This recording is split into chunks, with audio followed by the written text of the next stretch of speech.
4 பேர் போட்டோ பாத்தீங்களா? பார்த்த உடனே என்ன தோணுது உங்களுக்கு? எல்லாம் அரசியல்காரங்கன்றது தோணுது. எனக்கு தோணுனது வந்து நீங்க ஸ்டாலின் முதல்ல வச்சிருக்கீங்க, பழனிசாமி ரெண்டாவது வச்சிருக்கீங்க, மூணாவது மற்றவங்கலாம் வச்சிருக்கீங்க. முதல்ல வச்சது கரெக்ட் தான், ஸ்டாலின் வச்சது கரெக்ட் தான். பழனிசாமி கூட எனக்கு வந்து டிஎம்கே தான் ஜெயிப்பாங்கன்னு தோணுது. இவங்க எல்லாருமே படைசா எல்லா அரசியல் மாற்றங்கள் எல்லாத்தையும் பார்த்தாச்சு. இவங்க இதை கொடுக்குறேன் அதை கொடுக்குறேன் இதை கொடுக்குறேன்னு எல்லாமே சொல்லிட்டாங்க. இப்போ விஜய் சார் வந்து அவர் என்ன பண்றாரு பார்க்கலாம். வேணா பாருங்க, ஓப்பன் சேலஞ்ச் ப்ரோ. புதுசா வந்த கட்சி வந்து வாய்ப்பே இல்ல. செருப்பால அடிங்கன்னு அவரே சொல்றாரு. எல்லாமே நல்லது செய்யணும்னு தான் வராங்க. ஆனா உள்ள வந்துட்டா பிறகுதான் அது மாறிடுது. ஸ்டாலின், எடப்பாடி, சீமான், விஜய்.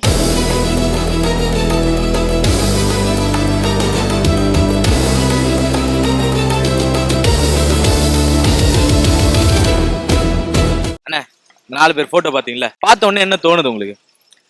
எல்லாம் அரசியல்காரங்கன்றது தோணுது. ஒவ்வொருத்தரும் ஒவ்வொரு கட்சி தலைவருங்க. அதை தான் சொல்ல முடியும், வேற என்ன சொல்ல முடியும்? சொல்லுங்க. இப்ப இதுல வந்து ஒருத்தரை திட்டணும், இல்ல ஒருத்தரை பாராட்டணும், ஒருத்தரை வந்து தேவையே இல்ல, இவரெல்லாம் எதுக்கு கட்சி ஆரம்பிச்சாரு, இந்த 4 ஒன்னொன்னுக்கு போய் ஒருத்தருக்கு போய் சேரணும், அப்படி யாருக்கு சொல்லுவீங்க? இல்லைங்க, எல்லாரும் ஒவ்வொருத்தரும் ஒவ்வொரு மோட்டிவ்ல கட்சி ஸ்டார்ட் பண்ணியிருக்காங்க. அதை எப்படி கொண்டு போறாங்கன்றதை வச்சுதான் நம்ம எல்லாரையும் திட்டுறதா இல்ல இது பண்றதான்ட்டு. இப்ப 2 பேர் ஆட்சி பண்ணியிருக்காங்க.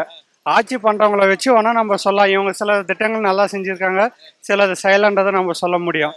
பட் பேலன்ஸ் 2 பேர் ஆட்சிக்கே வராதவங்க, அவங்கள எப்படி நம்ம இதை செஞ்சா நல்லா இருக்கும், செயல்னா நல்லா இருக்குன்னு நம்ம எதுவும் பேச முடியாதுல்ல. அந்த 2 விஷயத்தையும் நம்ம பார்க்கணும்ல. இப்ப அவங்க வந்தா நல்லா செய்வாங்களா மாட்டாங்களா? அது நான் சஜெக்ஷன் சொல்ல முடியாதுல்ல. எல்லாருமே உறுதிமொழி கொடுக்குறவங்க தான். யாரும் நானும் இவ்வளோ செய்கிறோம் அவ்வளோ செய்கிறவங்கன்னு தான் சொல்கிறவங்க. யார் செய்கிறாங்க செயலன்றது செயலில் தான் தெரியுமா கண்டி. ஒரு அசம்ஷனில் யாரையுமே நம்ம எடை போடுறதுக்கு நம்ம கூட பழகவும் இல்லை. பழகினவங்களாம் தான் சொல்லலாம். அவ்வளோ என்னோட கூட பழகுனா சொல்லிக்கலாங்க, கூட போய் பழகுற சான்ஸ் கிடைக்கல. இல்லை பழகிறவங்களுக்கு தான் தெரியும் அவங்க செய்கிறவங்களா செய்யலான்றது. உறுதிமொழி வச்சு மட்டும் நம்ம எப்படி சொல்ல முடியும்? எங்கள் கூட பழகிற வச்சு தான் நான் பேசவே முடியும். அதுதான் அவங்களே எவ்வளவோ ஏமாத்துறாங்க கூட பழகிறவங்களே. இவங்கள நான் என்ன சஜெக்ஷன் சொல்ல முடியும்? இது வரைக்கும் ஓட்டு போட்டீங்களா? அவங்கள அவங்க கூட பழகணுங்களா? இல்லை அவங்களும் நான் என்னுடைய சஜெக்ஷன் நான் சொல்லிட்டேன். கூட பழகணுங்களான்னா எனக்கு ஓட்டு போட்டவங்கன்னா நான் அவங்களுக்கு போடலையே. என் கூட என் வீட்டான வந்தவங்களுக்கு என் கூட இருந்தவங்களுக்கு தான் நான் ஓட்டு போட்டுக்கினாண்டி, இவங்களுக்கு நான் ஓட்டு போடலையே. அதை ஃபர்ஸ்ட் நீங்க புரிஞ்சுங்க. அந்த எம்எல்ஏக்கள் உங்க கூட நல்லா பழகிருக்கு. அந்த எம்எல்ஏக்கள் எங்க கிட்ட வந்திருக்காங்க, எங்களுக்கு சில விஷயங்கள் செஞ்சிருக்காங்க. அதை பேஸ் பண்ணி தான் நாங்க போட்டு இருக்கோம். ஓகேவா? இது இவங்க வந்து எங்க கூட பழகிறதுன்றதெல்லாம் நான் பேசவே இல்லை. இதுதான் நான் என்னோட சஜெக்ஷன். அது எம்எல்ஏ எங்க கூட பழகுறாரு, அவருக்கு நாங்க ஓட்டு போடுறோம், அப்படி பழகுனா நீங்களும் போடுங்க, அவ்வளவுதான். அதான் என்னோட சஜெக்ஷன். எனக்கு தோணுனது வந்து நீங்க ஸ்டாலின் முதல்ல வச்சிருக்கீங்க, பழனிசாமி ரெண்டாவது வச்சிருக்கீங்க, மூணாவது மற்றவங்கலாம் வச்சிருக்கீங்க. முதல்ல வச்சது கரெக்டு தான், ஸ்டாலின் வச்சது கரெக்டு தான். மற்ற 3 பேர் வச்சது வந்து பழனிசாமி கூட இன்னும் கடைசியில் கூட போயிருக்கலாம். ரெண்டாவதா நம்ம சீமான் வந்தா கரெக்டாக இருந்திருக்கும். ஆமாம், கடைசியில் வேணா நம்ம விஜய் வேணா கடைசியில் கூட்டு போயிருந்தேன். அது சும்மா எதிர்ச்சியா வச்சதுதான். இல்லை வச்சதுதான் எனக்கு தோணுனதை நான் சொல்ல முடியும். நீங்கள் உங்களோட ஃபோட்டோவிலேருந்து பார்த்ததில் எனக்கு தோணுனது இப்படி. இது இந்த மாதிரி நீங்கள் என்னுடைய தோணுனபடி நான் சொல்கிறேன். நான் சரி, ஓகே. அப்போ ஃபர்ஸ்ட்ல வைக்கிறதுக்கான காரணம் என்ன? ஏன் ஸ்டாலின்? அவர் இவ்வளோ நாள் செஞ்சது வந்து யாருமே இல்லைன்னு சொல்ல முடியாது. எல்லாம் என்னென்ன செஞ்சிருக்காரு அப்படின்னு எல்லாத்துக்குமே தெரியும். நம்ம தமிழ்நாடு முழுக்க எல்லாருக்குமே தெரியும். இல்லைன்னு சொல்கிறவங்க வந்து அவங்க வேணா அவங்க பிடிக்காதனால இல்லைன்னு சொல்லலாம். பட்டு அவங்க மனசை தொட்டு சொன்னாலும் அது அவங்க செஞ்சுருக்கிறது வந்து எத்தனையோ செஞ்சுருக்கிறாரு.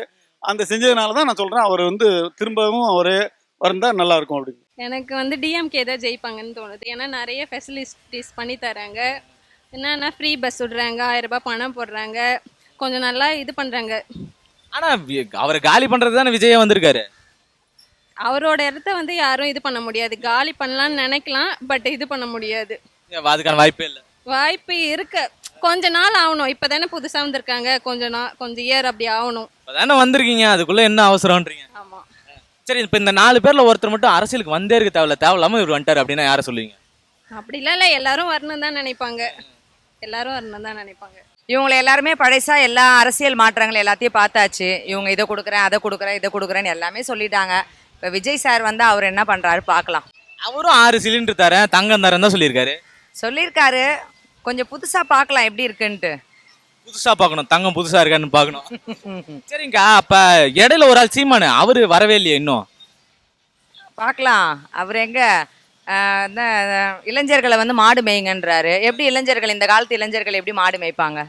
மாடு மெச்சா நல்லது, அதன் மூலியமா பொருளாதாரம் ஈட்டுன்றாரு. எப்படி மேய்ப்பாங்க? எல்லா இளைஞர்களும் செல்போனை நோண்டிட்டு இன்டர்நெட்டை பார்த்துட்டு இன்னைக்கு ஃபுல்லா இணையதள உலகத்துல இருக்கு. எப்படி இந்த குழந்தைங்க மாடுலாம் மேய்க்கோங்க?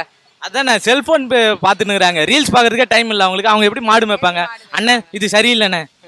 அப்ப அவர் இயற்கை விவசாயம் பண்றதெல்லாம் வேஸ்ட் அப்படின்னு சொல்றீங்களா? இயற்கை விவசாயம் பண்றது பரவாயில்ல, ஆனா இளைஞர்களை வந்து மாடு மேய்க்கணும் அதை மேய்க்கணும் அப்படிலாம் சொல்றாங்களா, அதெல்லாம் வேண்டாம். அப்ப அந்த மாடு இதெல்லாம் யார் மேய்க்கிறது? நம்ம தான் மேய்க்கணும், மனுஷங்க தான். மனுஷங்க தானே மேய்க்கணும். அப்ப அதனால தானே அடுத்த தலைமுறையை கூப்பிடுறாருல. அதேதான். அது எப்படி அவர் கொண்டு போய் சேர்ப்பாரு தெரியல, பார்க்கலாம். ஒரு ஆட்சி மாற்றம் வந்தா இந்த வாட்டி நல்லா இருக்கும். ஆட்சி மாற்றம் வரணுமா, விஜய் மாற்றம் வரணுமா? ஆட்சி மாற்றம் வேணும். ஆட்சி மாற்றம் தான் வேணும். ஆட்சி மாற்றம் வந்ததுன்னா பார்க்கலாம். இந்த இளைஞர்களுடைய அந்த எப்படி சொல்கிறது, எஜுகேஷனு ப்ளஸ் வந்து இந்த இன்டர்நெட் வாயிலாக நிறைய இளைஞர்கள் வந்து நிறைய ரொம்ப இதாகிட்டு வராங்க. அதெல்லாம் கொஞ்சம் மாறுதான்னு பார்க்கலாம். அப்ப இது வரைக்கும் எஜுகேஷன் இல்லைன்றீங்களா? எஜுகேஷன் சிஸ்டம் நல்லா தான் இருக்குது, ஓகே. இந்த ஃபோன் ரொம்ப அடிக்ட் ஆகிருக்காங்கல்ல பசங்க அந்த இன்டர்நெட் மூலயமா, அதெல்லாம் கொஞ்சம் சோஷியல் மீடியாலாம் கொஞ்சம் நல்லா ரொம்பவே கம்மி பண்ணணும். அப்ப யார் பார்க்கணும் அதை? யார் பார்க்கணும்? பசங்க போன் பாக்குறத யார் தடுக்கணும்? நம்ம தான் தடுக்கணும். பேரண்ட்ஸ் தானே தடுக்கணும். தடுக்கணும். அப்ப அதுக்கும் ஆட்சிக்கு என்ன இருக்கு? பார்க்கலாம், அவங்க எதனா கொண்டு வராங்களான்னு பார்க்கலாம். இப்ப பசங்க போன் நோன்றது தடுக்கணும்னா வர சிஎம் தான் வந்து இதுக்கு பார்க்கணும். அக்கா சொல்லிட்டாங்க. அக்கா ரொம்ப நன்றிக்கா. புதுசா ஒரு ஆட்சி மாற்றம் வரணும்னு தோணுதுப்பா, வேற ஒன்றும் தோணல. 4 பேர் பார்த்தாலும் ஆட்சி மாற்றம் தான் வரணும். 4 பேர் பார்த்தா இல்ல, ஃபர்ஸ்ட் 3 பேர், அதுக்கப்புறம் இப்ப 4வதா புதுசா வந்திருக்காருல்ல தளபதி, அவர் வந்தா நல்லா இருக்கும்னு தோணுது. டிவிக்கு ஓட்டு போடணும். ஆமாண்ணா, டிவிக்கு ஓட்டு போடணும். ஏன் டிவிக்கு ஓட்டு போடணும்? புதுசா ஒரு டைம் எதிர்பார்க்கலாமே. புதுசா ஒருத்தர் ஆமா, புதுசா ஒருத்தர்னா ஏன் டிவிக்கு? நாம் தமிழ் இருக்காரு, அவரும் இது வரைக்கும் எதுவும் பண்ணல, புதுசா தான் வந்திருக்காரு. இல்ல அவங்க வந்து முன்னாடியே வந்துட்டாங்களே, இப்பதான் டிவிக்கு வந்திருக்காங்க. ஆனா ஆட்சிக்கு வரல. வரட்டும், வந்ததுக்கு அப்புறம் என்ன பண்றாருன்னு பாக்கலாம்ல. இத்தனை வருஷம் இருந்திருக்காரு, அப்ப அவர் வரட்டுமே. இல்ல அவர் வந்து நமக்கு செட் ஆகாது. அவர் செட் ஆகாதுங்க. அவர் செட்டே ஆகாதுங்க. நமக்கு டிவிக்கே தான். விஜய் தான். சரி, அவர் வந்து என்ன பண்ணுவாரு? பாப்போம் வந்ததுக்கு அப்புறம் என்ன பண்றாருன்னு பாருங்க, நீங்களே பாருங்க. அப்ப சீமான் வந்ததுக்கு அப்புறம் வந்து பார்க்க மாட்டீங்களா? இல்ல அவர் தேவையே இல்லை நமக்கு, சீமான் தேவையே இல்லை. சரி, இதுல ஒருத்தர் வந்து அரசியலுக்கே வந்திருக்க வேணாம் அப்படின்னா யார சொல்லுவீங்க? அரசியலுக்கே வந்திருக்க வேண்டாம்னா அவங்க 3 பேரும் வேணாம், டிவிக்கே மட்டும் வந்தா போதும். இல்ல, இதுக்கு முன்னாடியே இருக்காங்க இல்லையா, அவங்க இந்த அரசியலுக்கே வந்திருக்க வேணாம் இந்த ஒருத்தர் மட்டும் அப்படின்னா யார சொல்லுவீங்க? டிஎம்கே அரசியலுக்கே வந்திருக்க வேணாம். அப்ப 60-70 வருஷம் பின்னாடியே இருந்திருக்கலாம். இந்த மாதிரி தான் எதுவும் தோணல. எதுவுமே தோணலையா? இல்லை, ஆக்சுவலி ஒவ்வொருத்தவங்க ஒவ்வொரு மாதிரி இருக்காங்க. ஸோ அதனால என்ன சொல்றதுன்னு தெரியல எனக்கு. ஒருத்தர் இப்ப 5 வருஷம் ஆட்சி பண்ணிருக்காரு, அதுக்கு முன்னாடி ஒருத்தர் 4 வருஷம் ஆட்சியில இருந்திருக்காரு, இன்னும் 2 பேர் வரவே இல்லை, அவ்வளவு ஆர்வத்துல இருக்காங்க. இத்தனை பேர் இருக்காங்க, ஒண்ணுமே தோணலன்னா எப்படி? பட் எல்லாருமே சொல்றாங்க 2 முனை போட்டின்னு சொல்லிட்டு. அந்த மாதிரி இல்லை, 4 முனை போட்டி தான் இருக்கு. பட் இதுக்கு முன்னாடி நடந்த எலெக்ஷனை விட இந்த எலெக்ஷன் வந்து கொஞ்சம் சுறுசுறுப்பாக இப்போ ஆக்சுவலாக சொல்லணும்னா. ஏன்னா அதுவும் இல்லாமல் இப்போ வர லைக் இந்த வேர்ல்டு இந்தியாவிலேயே அந்த பார்லிமெண்ட்டுக்குள்ள அந்த இஷ்யூஸ் போயிட்டு இருக்கு. பட் அதை பற்றி கூட யாரும் பேசல. இந்த எலெக்ஷனே டிஃப்ரெண்டாக போயிட்டு இருக்கு. எதை பற்றி பேசணும் அது எதுவுமே தெரியாமல் இஷ்டத்துக்கு வர்றவங்க எல்லாமே ஒன்று சொல்லிட்டு இருக்காங்க. அது எல்லாமே கொஞ்சம் ரொம்ப தப்பாக இருக்கு. அண்ட் இப்போ புதுசாக அந்த கட்சி கூட உங்களுக்கே தெரியும், நிறைய பேர் சொல்லிட்டு இருக்காங்க. ஆனால் அதெல்லாம் வந்து பாசிபிளான்னு கேட்டால் பாசிபிள் கிடையாது. அவங்க வரதுக்கான வாய்ப்பு இல்லை. வாய்ப்பே இல்லை. டு பி ஃப்ராங்க், அதெல்லாம் நான் அப்பெல்லாம் சொல்லுவோம், வாய்ப்பே இல்லை. நல்லா பரபரப்பாக போகணும்னு தோணுது. பரபரப்பா போவோம். யார் 4 பேருமே பரபரப்பா போவாங்களா? ஆமாம், காம்படிஷன் ஒரு மேட்ச்னா கூட 2 டீம் இருந்தால் நல்லா இருக்குமா? ஐபிஎல்ல 10 டீம் இருக்கு, 10 டீம் இருந்தால் தானே நல்லா இருக்கும். ஆனா களத்துல 2 டீம் தானே இருக்கணும். இல்லை அப்படிலாம் இல்லை, 10 இன்னும் கூட 4 டீம் வந்தால் நல்லா தான் இருக்கும். இன்னொரு 4 டீம் வந்தாலும் நல்லா இருக்குமா? ஏன்னா அப்படி வெறுத்து. ஆமாம், நம்ம புதுசாக நிறைய இப்போ என்னதான் சச்சின் இருந்தாலும் இப்போ புதுசாக விராட் கோலி இருக்காரு, புதுசாக ரோஹித் சர்மா இருக்கு, அடுத்த தலைமுறையும் வராங்க, புதுசாக ஜனங்க எதிர்பார்க்குறாங்க நல்லது. ஆனால் யார் வந்தாலும் 4 இல்லை 40 வந்தாலும் நல்லது செய்கிறவங்கள ஜனங்க தேர்ந்தெடுப்பாங்க. 4 இல்லைங்க, நீங்க 40 கூட வாங்க, ஆனா நல்லது செய்யறதுக்கு வாங்க. இப்போ வந்தவங்க யாரும் நல்லது செய்ய மாட்டாங்களா? எல்லாமே நல்லது செய்யணும்னு தான் வராங்க. ஆனால் உள்ளே வந்துட்டா பிறகு தான் அது மாறிடுது. எல்லாமே நோக்கம் பார்த்தீங்கன்னா வரும்போது எல்லாருமே ஒரே நோக்கத்துக்காக தான் வராங்க, ஜனங்களுக்கு நல்லது செய்யணும் அப்படின்ற ஒரு நோக்கத்துக்காக வராங்க. வந்துட்டா பிறகு சுற்றி இருக்கிறவங்களுடைய இப்போ விஜயம் வந்தாருன்னா நல்லது செய்ய தான் வர்றாரு. அவர் சுற்றி இருக்கிறவங்களுடைய அந்த ஒவ்வொருத்தரும் ஒவ்வொரு சொல்கிறாங்க. இப்போ வேறு கட்சியில் இருந்து இந்த கட்சியில் வந்தவங்க கொஞ்சம் பெரிய எக்ஸ்பீரியன்ஸான இருக்காங்க, நீ இதை செய்யறதோடு இதை செய்யலாம்ல. ஒவ்வொருத்தரோட இப்போ விஜயோட மனநிலை நல்லது செய்ய தான் இருக்குது, அது நல்லது தான், கூட்டு பாராட்டணும். இப்போ பழைய ஆள் இருந்தாலும் இருக்கட்டும், புது ஆள் வரணும். பழைய ஆள் இருந்தாலும் இருக்கட்டும், புது ஆள் வாங்க. புது ஆள் வரணும். நம்ம தமிழ்நாட்டுக்கு நல்லது செய்யணும்னு யாராக இருந்தாலும் வரட்டும், நல்லது செய்ய வாங்க. ஏன்னா இப்போ இருக்கிற சூழ்நிலை இப்போ பாருங்க, கேஸ் தட்டுப்பாடு, சிலிண்டர் தட்டுப்பாடு, எவ்வளோ மக்களுக்கு பிரச்சனை, மக்கள் பிரச்சனை எவ்வளவோ இருக்கு. ஆனால் அதை விட அரசியல் கட்சிங்க அதிகமாக இருக்கிறாங்க. பிரச்சனையோட கட்சிகள் அதிகமா இருக்கு. அதிகமாக இருக்கு. ஒரே கட்சியாக இருந்தாலும் மக்களுக்கு நல்லது செய்யணும்னு வாங்க, யாராக இருந்தாலும் வாங்க நல்லது செய்யணும்னு வாங்க. இப்போ இருக்கிற மக்களுக்கு வேலை வாய்ப்பு இல்லை. இப்போ எங்கள் ஆஸ்பத்திரியில் போனால் எவ்வளோ கியூ தெரியுமா நிற்குது. இந்த ஸ்டான்லி ஜிஹெச்ல நான் சும்மா போய் பார்ப்பேன், அவ்வளோ கியூ நிற்குது. இந்த இலவசம் என்னன்னா எங்கன்னா ஃப்ரீ என்னன்னா அங்கே அவ்வளோ கியூ நிற்குது. அதுக்கு பதில் நல்ல வேலை கொடுக்குற எவ்வளோ இளைஞர்கள் வேலை இல்லாமல் இருக்காங்க. நல்ல வேலை வாய்ப்புகளை ஏற்படுத்துங்க, நல்ல தொழிற்சாலைகளை ஏற்படுத்துங்க. பார்த்தீங்கன்னா தப்பாக சொல்லலை, இந்தியாவில் மற்ற ஸ்டேட்ல இருந்து இங்கே வந்து நல்லா சம்பாதிக்கிறாங்க, பிழைக்கிறாங்க. ஆனால் தமிழ்நாட்டில் இருக்கிற அரசியல்வாதிங்க தமிழ்நாட்டில் இருக்கிற இளைஞருக்கு நல்ல வேலை வாய்ப்புகளை ஏற்படுத்துங்க. தமிழ்நாட்டு இளைஞர்கள் பாவம், அவங்களுக்கு நல்ல வேலை வாய்ப்புகளை ஏற்படுத்துங்க. தமிழ்நாட்டு இளைஞருக்கு வேலை வாய்ப்புகளை ஏற்படுத்துங்க. சரி, ஒருத்தர் இந்த அரசியலுக்கே வந்திருக்க வேணாம்னா யாரை சொல்லுவீங்க? அதுதான் அப்புறம் நான் சொல்லலை, புது கட்சி. மேபி ஆக்சுவலி எனக்கு தெரிஞ்சு வந்து டேரெக்டாக சொல்லிடுறேன், டிவிகே கட்சி வந்து அவங்க சினிமாலே இருந்திருக்கலாம். எனக்கு விஜய் வந்து ஆக்சுவலி சினிமாலே இருந்திருக்கலாம். பட் அவர் வந்து ப்ராப்பரான ஐடியாலஜி கொடுத்துருந்தா நிறைய பேர் ஆக்சுவலி சீமான், ஸ்டாலின்லாம் வாய்ப்பே இல்லை. எடப்பாடி பச்சையம்மை இவங்களாம் வாய்ப்பே இல்லை. விஜய் ஒரு ஆளே நேரம் ஜெயிச்சுட்டு போயிருந்திருப்பாரு. ஆனால் அவர் வந்தது வந்து தப்பான ஐடியாலஜியோட வந்துட்டார். ஐடியாலஜி இல்லை, கொள்கை என்னன்னு கேட்டால் கொள்கை இல்லை. முக்கியமாக செய்வேன்னு சொல்கிறத தவிர நீங்கள் நல்லா யோசிச்சு பாருங்க, அவர் சொன்ன அந்த கொள்கை எல்லாமே டிஎம்கேது, ஏடிஎம்கேது. அதுவும் அவர் கொடியோட இது பாதி அந்த பிற்போக்கும் எல்லாமே அது எல்லாமே வந்து நாம் தமிழர் கட்சியோட இது. மூணுத்தையும் கலந்து இருக்காரு. ஆமா, முன்னி கலந்து இருக்காங்க. அப்ப அந்த கட்சி வந்தா என்ன வராட்டி என்ன? நிறைய பேர் சொல்றாங்க ஆர்எஸ்எஸோட பின்னாமி அப்படின்ற மாதிரி சொல்றாங்க. பட் எதுக்கு நம்ம அதெல்லாம் பேசிக்கிட்டு? அவங்களுக்குள்ள தெரியும் எப்படி எலெக்ஷன் போது வருதுன்ற மாதிரி. மேபி இந்த எலெக்ஷன் ஆனால் எனக்கு ரொம்ப சுறுசுறுப்பா போகும். ஏன்னா யார் ஜெயிக்கிறாங்கன்னு பார்த்தா ஸ்டாலின்லாம் ஜெயிப்பாரு எல்லாத்துக்கும் தெரியும். ஆனா அது என்ன ஜெயிப்பாருன்னு தெரியும். எலெக்ஷன் சுறுசுறுப்பா போது, விறுவிறுப்பா இருக்குது, கண்டென்ட் பார்த்து ஜாலியா இருங்க. காரணம் யாரு? சீமான். அவ்வளவுதான்ப்பா. அது சீமான் ப்ரோ. விஜய் வந்ததுக்கு அப்புறம் இவ்வளவு பெரிய பரபரப்புன்றாங்க ப்ரோ. நீ அது வந்து விஜயோட ரசிகருக்கு மட்டும்தான் அது. அதுக்கு முன்னாடி பார்த்துக்கிட்டிங்கன்னா தமிழ்நாட்டு மக்கள் இருக்கவங்க பாதி பேர் விஜய் ரசிகர் சரி, மற்றவங்களும் சரி, எல்லாமே சீமானுக்கு தான் ஓட்டு போட்டாங்க. ஏன்னா அவர் பேசின பேச்சு அப்படி. யார் ப்ரோ ஒரு மனுஷன் கத்தி தனிநபராக வந்து ஒரு கெட்டவர், அரசியல் ரீதியாக வந்து ஐடியாலஜி எப்படி அவர் அடிச்சுக்க ஆளே இல்லை. மேபி வாட் இஃப் சீமான் வந்து ஒரே ஒரு டைம் ஜெயிச்சிட்டாருன்னா எல்லாமே மாற வாய்ப்பு இருக்கு. அப்படி சப்போஸ் சீமான் வந்து அந்த ஒரு டைம் வந்து தமிழ்நாட்டுக்கு எதுவும் பண்ணலன்னு அவரே சொல்லிருக்காரு, செருப்பால அடிங்கன்னு அவரே சொல்லிருக்காரு. எல்லாரும் மக்களா சேர்ந்து அவரே அடிங்க, கேஸ் கொடுங்கன்ட்டு அவரே சொல்லியிருக்காரு. அப்போ அது பண்ணலாம்ல. அப்படியே மக்கள் யாரும் அதை பண்ண மாட்டேங்கிறாங்க. அதை தவிர்த்து எல்லாம் பண்றாங்கல்ல. நீங்க வேணா பாருங்க, ஓப்பன் சேலஞ்ச் ப்ரோ. புதுசா வந்த கட்சி வந்து வாய்ப்பே இல்லை. சீமான் வந்து அட்லீஸ்ட் அவர்களுக்கு வாங்குவாரு. அண்ட் அதுவும் இல்லாமல் டிஎம்கே தான் ஜெயிக்கும். ஏன்னா நான் ஏன் சொல்றேன்னா கூட்டணி சதவீதம் ரொம்ப அதிகம். அதுவும் இல்லாமல் நிறைய இடத்துல கேஷ்லாம் கொடுக்குறாங்க போறவங்க, அதெல்லாம் நிறைய சொல்லிக்கிட்டே போகலாம். கண்டென்ட் நிறைய இருக்கு.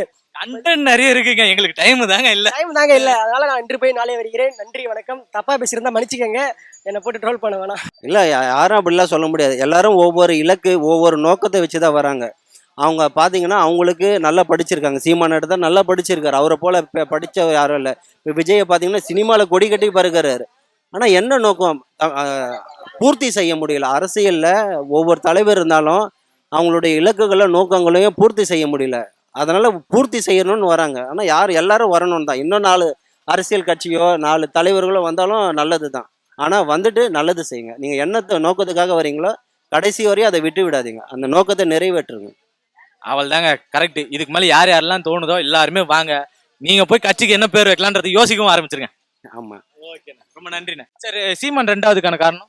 ரெண்டாவது காரணம்னா அவர் வந்து இப்போ இவ்வளோ நாள் கண்டுக்காம இருந்திருக்காங்க எல்லாரையும் அவரை. ஆனால் அவர் பேசுகிற பேச்சில் வந்து கொஞ்சம் ஓரளவுக்கு உண்மை தெரியுது. ஓரளவுக்கு தான், ஃபுல்லாக கிடையாது, ஓரளவுக்கு உண்மை தெரியுது. ஆனால் நிறைய பொய் சொல்லுவார். ஆனாலும் அவர் வந்தாருன்னா நம்ம அவரை அட்லீஸ்ட் எதிர்கட்சியாக வந்தாருனால நம்ம அவரை கேள்வி கேட்கறதுக்கும் அவர் சொன்ன பொய்களெல்லாம் மறுபடியும் உண்மை என்ன சொல்கிறாருன்னு பார்க்கறதுக்கும் ஒரு வாய்ப்பு கொடுக்கலாம் அவருக்கு. பொய் சொன்னால் ரெண்டாவது இடத்துல வச்சிடலாம். ரெண்டாவது இடம், மூணாவது இடம் கூட வைக்கலாம். ஆனால் பொய் சொல்கிறவங்களுக்கு ரெண்டாவது இடம் தான். பொய் சொல்றது ரெண்டாவது. ஆமாம் ஆமாம், உண்மை சொன்னாதான் முதலிடம். எடப்பாடி மூணாவது இடம் சொன்னீங்களே? ஆமாம், ஏன்னா அவர் வந்து அவரோட மேலே நம்பிக்கையே கிடையாது. ஏன்னா அவர் நம்பிக்கை இல்லாதவங்க மூணாவது இடம் அப்படின்னா அவர் எதிர்கட்சியாக கூட இருக்கிறது லாய்க்கு இல்லை. அப்படிங்கிறதுனால தான் அவர் மூணாவது இடம் சொல்கிறது. விஜய்க்கு நாலாவது இடம்? நாலாவது இடம் இப்போ தான் புதுசாக வர்றவங்க அவங்களுக்கு சும்மா ஒரு நாலாவது இடம்னா ஒரு அங்கீகாரம். அதுதான், அது வேற புதுசாக வர்றவங்களுக்கு அங்கீகாரம் தான் கொடுக்க முடியுமே தவிர எடுத்த உடனே தூக்கி நான் மேலே கொண்டு போய் வைங்க அப்படிங்கன்னா அதெல்லாம் முடியாது. வரீங்க, மதிக்கிறோம், அதோட இருந்துக்குங்க, அவ்வளோதான். அதுதான். சரிங்க, ரொம்ப நன்றிங்க. சரி, இவர் இருந்தும் பிரயோஜனம் இல்லப்பா அப்படின்னா? அப்படி எல்லாரையும் சொல்ல முடியாதுல்ல. இப்போ எல்லாரும் ஆளுன்னு தான் நினைப்பாங்க. இப்போ நான் இருக்குன்னா நானுமே வந்து கட்சியில் வந்து வரணும்னு தான் நினைப்பேன். இவங்க வேஸ்ட் இவங்க இது அப்படின்னு சொல்ல முடியாதுல்ல. சரி, இப்போ இதுல ஒருத்தரை வந்து நல்லா பாராட்டணும் அப்படின்னா யாரை பாராட்டுவீங்க? திட்டணும்னா யாரை திட்டுவீங்க? திட்டுறது வந்து சொல்ல முடியாது. பாராட்டுனா ஸ்டாலின் ஐயாவை பாராட்டும். நல்ல மனசுங்க, யாரையும் திட்டலாம் மனசு இல்ல, நான் திட்டலாம் மாட்டேன் அப்படின்னு சொல்றீங்க. ஆனா வீட்டுல போய் மட்டும் எல்லாரையும் திட்டுவீங்க. அப்படிலாம் இல்லை, நம்ம யாரும் திட்டுற அதிகாரம் இல்லைல்ல. இது வந்து பொது, அதனால ஒரு கோவம் மட்டும் இருக்கும், ஆனா கேட்க முடியல அப்படின்னா யார் மேல? அது 4 பேர்ல யாரு மேலேயும் இல்லை. யாரு மேலயுமே கோவம் கிடையாதுங்க, அன்பு மட்டும் காட்டுவோம். திமுக. திமுக. சரி, ஒருத்தர் நல்லா பாராட்டணும், யார? டிஎம்கே பாராட்டலாம். டிஎம்கே பாராட்டலாம். ஆ ஏன் டிஎம்கே பாராட்டலாம்? இல்லை ஓரளவு அவங்க பண்ணது கொஞ்சம் முன்னாடி நல்லா இருந்துச்சு. ஆமாம். அவங்க அரசியல் வராம போயிட்டாங்கன்னா? யாரை கேட்குறீங்க? டிஎம்கே அரசியல் வந்திருக்க வேணாம் சொன்னீங்கல்ல, அப்ப டிஎம்கே பாராட்டணும்னு சொல்றீங்க, ஒரு சிலது பண்ணிருக்காங்கன்னு சொல்றீங்க. அப்ப அவங்க அரசியலுக்கு வராம போயிருந்தாங்கன்னா இந்த ஒரு சிலது நடந்திருக்காதுல்ல? நடந்திருக்காதான். பாராட்டலாமா திட்டலாமா? ரெண்டுமே பண்ணிக்கலாம். பாராட்டவும் செய்யணும், திட்டவும் செய்யணும். திட்டவும் செய்யணும். ஏன் பாராட்டணும், ஏன் திட்டணும்? அதான் அரசியல். ஓ, ஒருத்தரை பாராட்டுறதும் திட்டுறதும் தான் அரசியலா? மத்த எதுவும் இல்ல, இந்த நல்லது செய்யறது, திட்டங்கள் அறிவிக்கிறது, லோக்சபா, ராஜ்யசபா, மக்களவை, அசம்பிளி, இதெல்லாம் இல்லையா? அதெல்லாம் உண்டு தான். அங்க போய் திட்டிக்கிறது, பாராட்டுறதும் அரசியல். ஆமாம். அண்ணே சூப்பர்ண்ணே, ரொம்ப நன்றி. புதுசாக வந்த கட்சி பற்றி பேச வேணாம். ஏன்னா ஆக்சுவலி பழைய கட்சிகளை பற்றி தான் சொல்லிட்டு இருக்காங்க. அண்ட் எல்லாருமே சொல்லுவாங்க சீமானை பற்றி வந்து பேசக்கூடாதுன்னு சொல்லிட்டு. சீமான் வந்து தனிநபராக பார்த்தா அவர் வந்து நம்ம வந்து விமர்சிக்கலாம். அவர் மேலே வந்து நிறையா குற்றச்சாட்டுகள் இருக்குது, நானே ஒத்துக்கிறேன். ஆனால் ஒரு ஐடியாலஜியாக பார்த்தா, ஒரு நாட்டுக்கான ஐடியாலஜியாக பார்த்தா எனக்கு நிறைய இருக்குது. ஆனால் அதெல்லாம் யாரும் பார்க்க மாட்டீங்களா எனக்கு புரியல. நீங்கள் வந்து சீமானை வந்து நீங்கள் விமர்சிக்கிறீங்க, நானே விமர்சிப்பேன், நானே ட்ரோல் பண்ணுவேன் சீமானெலாம். ஆனால் அவரோட ஐடியாலஜி வந்து நான் வந்து தப்பாக சொல்லவே மாட்டேன். ஆக்சுவலி எங்கள் வீட்டுக்குள்ளே, எங்கள் ஃபேமிலிக்குள்ளே, ஃப்ரெண்ட்ஸ்குள்ளேயே நிறையா அந்த மாதிரி ஒரு ஃபைட் போகும், இவங்க பெஸ்ட்டாக அவங்க பெஸ்ட்டுன்னு. அப்படின்னு பார்த்துட்டு எல்லாருமே இப்போ நம்ம ஸ்டாலின் விமர்சிக்கிறோம். ஸ்டாலின் தானே நல்லவர் அப்போ. ஏன்னா இப்போ நம்ம ஸ்டாலின் அவ்வளோ சொல்கிறோம் போகிற வரோம், பட் ஒரு தமிழ்நாடை வந்து ஒரு வேலை எல்லாம் பார்க்குறாங்க போகிறவங்களா ஸ்டாலின் தான் காரணம் அப்போ. ஸோ இப்படியே சொல்லலாம். இப்போ எல்லாருமே நம்ம என்ன சொல்கிறோம், ஸ்டாலின் தான் வருவார் சொல்கிறோம். அதே பாதி பேர் என்ன சொல்கிறாங்க, ஸ்டாலின் வரமாட்டாருன்னு சொல்கிறாங்க. அப்போது இந்த சரிசமமாக இருக்குது பாருங்கள். பாதி பேர் ஸ்டாலின் தான் வருவார்னு சொல்கிறாங்க, அதே தமிழ்நாடு ஸ்டாலின் வரமாட்டாரு அப்படின்னு சொல்கிறாங்க. ஸோ இப்போ இங்கே என்ன இருக்குது பாருங்கள். சில பேருக்கு அந்த புரிதல் இருக்குது, சில பேருக்கு அந்த புரிதல் இல்லையான்ட்டு அந்த குழப்பம் இருக்கா இல்லைங்க. அதே ஒரு ஐடியாலஜி. இப்போ நம்ம இங்கே வந்து தென் மாவட்டம், தமிழ்நாட்டில் வந்து தென் மாவட்டம், வட மாவட்டம் பிரிச்சுக்கலாம். அந்த சைடில் இருக்கவங்களும் லைக் அங்கே வந்து அந்த நிலச்சார்ந்து அந்த மாதிரி யோசிப்பாங்க, இங்கே வந்து ஃபுல்லாமே இண்டஸ்ட்ரியல் பிஸ்னஸ் இந்த மாதிரி தான் யோசிப்பாங்க. ஸோ இங்கே நம்ம லைக் தமிழ்நாட்டிலே வந்து வாக்கு அந்த இது ஓட்டு போடுறது இது எண்ணிக்கை அதிகம் எங்கே இருக்குன்னா நம்ம சோழிங்கநல்லூர் தொகுதி, அங்கே தான் அதிகம் இருக்குது, பெரிய தொகுதி அதுதான். ஸோ வந்து டிஎம்கே வந்து ஏன் அந்த சைட்லாம் வந்து ஆட்சி வந்து பிடிக்க போது வருதுன்னா, இங்கே எல்லாமே பிஸ்னஸ் சார்ந்த அந்த ஒரு ரிலேட்டிவ்லான ஒரு இது, அங்கே எல்லாமே விவசாயம் சார்ந்த ஒரு ரிலேட்டிவ்லான ஒரு இது. இவங்க வந்து என்ன பண்ணுறாங்கன்னா அங்கே அதிகம் விட்டுட்டு இங்கே ஃபுல்லாகவே ஃபுல் ஃபோக்கஸடாக இருக்காங்க. தமிழ்நாடுன்றது முதலமைச்சர்ன்றது எல்லாத்துக்குமே ஒரு இதுதான், பட் எல்லாத்தையும் நம்ம வந்து கவர் பண்ணணும். ஸோ அப்போ தான் வந்து பாசிபிள். இப்போ எல்லா கட்சியுமே அடிச்சுக்கிறாங்க, பட் கூட்டணி பார்த்துக்கிட்டா டிஎம்கே கட்சி தான் வந்து ரொம்ப கூட்டணி சதவீதத்தில் அவங்க ரொம்ப அதிகம் இருக்காங்க. ஸோ அவங்க தான் கண்டிப்பாக ஜெயிப்பாங்க எனக்கு தெரிஞ்சு. இந்த வருஷம் எலெக்ஷன்ல அவங்க தான் ஜெயிப்பாங்க. சீமானை பத்தி யாரும் பேசலன்னு சொல்றீங்க இல்லையா, அந்த பக்கம் கண்டுக்கவே மாட்டாங்க, விவசாயம் சார்ந்து கண்டுக்க மாட்டான்றீங்க.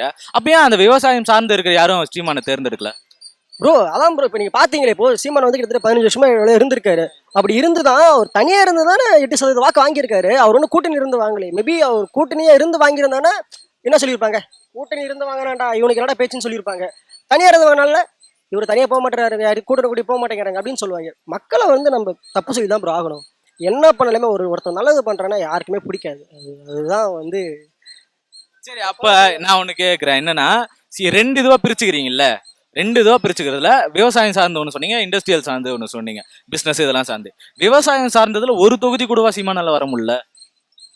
ப்ரோ நீங்க தான் பாக்குறீங்க, எவ்வளவு கட்சி கூட்டணி இருக்கு. சீமான் வந்து தனி கட்சி ப்ரோ. ஆக்சுவலி தனி கட்சி என்னதான் வந்து மக்கள்லாம் போட்டலாமே. நம்ம வச்சுப்போம் ஒரு நாள் சிஎம் அப்படின்ற மாதிரி ஒன்று வச்சுப்போம். ஒரு சாலையை வச்சு எலெக்ஷன், ஒரு சாலையை வச்சு ஒரு தமிழ்நாடை மாற்ற முடியுமான்னு கேட்டால் மாற்ற முடியும். ஒரு சின்ன ஊர், அந்த ஊரில் அந்த ரோடு ப்ராப்பராக இருந்தால், அங்கே சுற்றி இருக்க அந்த இது ப்ராப்பராக இருந்தால் ஒட்டுமொத்த அந்த டிஸ்ட்ரிக்ட் ப்ராப்பராக ஆகும். ஐ மீன் ஒரு சின்ன ஊர், அந்த சின்ன ஊர் ப்ராப்பராக இருந்தாலே டிஸ்ட்ரிக்ட் ப்ராப்பராக இருக்கும், டிஸ்ட்ரிக்ட் ப்ராப்பராக இருந்தால் ஸ்டேட் ப்ராப்பராக இருக்கும். அவ்வளோதான் ப்ரோ. நம்ம அந்த ஒரு சின்ன ஒரு இதில் தான் நம்ம மாற்றம் வந்து கொண்டு வர முடியும். அப்படின்ற பட்சத்தில் நம்ம ஒன்றா நம்ம எதனா ஒரு விஷயத்தை எடுத்து வைக்கும்போது மட்டும்தான் பெருசாக பண்ண முடியும். எதுவுமே இல்லாம முடியாதுப்பா. யார் இது? ஸ்டாலின், எடப்பாடி, மூணாவது சீமான், 4வது விஜய். அது மட்டும் டக்குன்னு வருது. Okay okay. சரி, இந்த 4 பேர் யாரு அவங்க? யாரு பிடிக்கும்? விஜய். ஏன் பிடிக்கும்? என்ன படம் பார்த்துருக்கா அவரு? தம்பி இப்பதான் ப்ராசஸிங்ல இருக்கான். ப்ராசஸிங் முடிச்சுட்டு வர்றதுக்குள்ள நான் போய் சாப்பிட்டுக்கிட்டே வந்துரும்ல.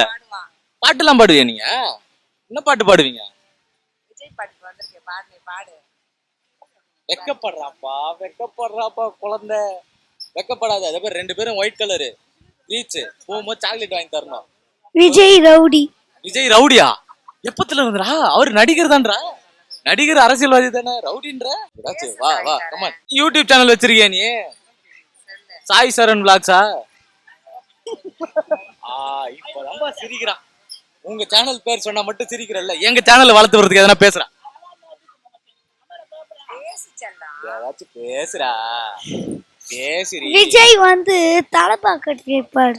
விஜய் தலப்பா கட்டினு இருப்பாரு. ஏன் கட்டி இருப்பாரு? இன்னொரு 10 மணி நேரம் வச்சிருந்தாலும் அப்படிதான் இருப்பான் போல. மக்களுக்கு இயற்கை காட்டிருக்கு. மக்களுக்கு இயற்கை காட்டியிருக்கு. என்ன இயற்கை? விஜய மக்களுக்கு இயற்கையே வந்து காட்டி கொடுத்துருக்கு. அதனால விஜய் பக்கம் போய் பாருங்க, இயற்கை வேலை நிறைய இருக்கும்.